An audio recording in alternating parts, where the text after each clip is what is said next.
All right, now let's go ahead and fix this project references here, and we can start with let's say, because this code is going to be free of any dependencies, because this is going to contain all pure C sharp functions itself, or it can have simple entities lying over here, and that can be implemented by this infrastructure and application, and which can be obviously inherited by API. So this is going to be the orchestrator of that, like as and when any request comes here into API, so this can be delegated to application and infrastructure, and based on that it is going to do its job, and that is what we are trying to achieve here via separation of concerns, quite likely here, which we are trying to achieve here, right?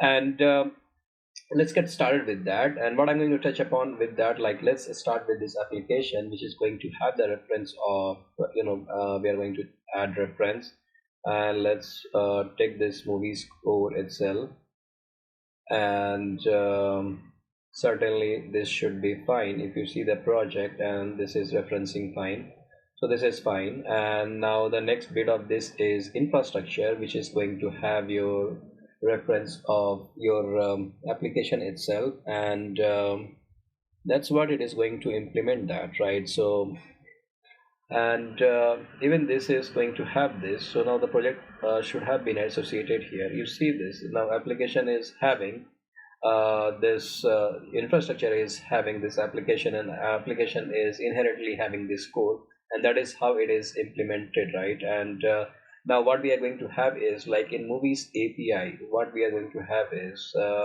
let's have both the pieces. Like, we are going to need that, I mean, application and infrastructure both, and that's what it is going to have here, right? So let's go ahead and do that. And what I'm going to do is, like, application and infrastructure, let's add that,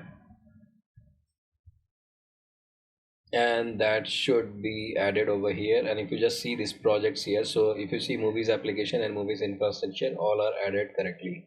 Let's go ahead and build this, just for the sake of completeness.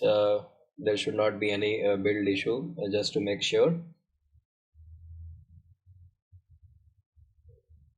Looks good. Now let's go ahead and start implementing from the core itself, and then we'll go in the backward directions basically. So let's get started with that.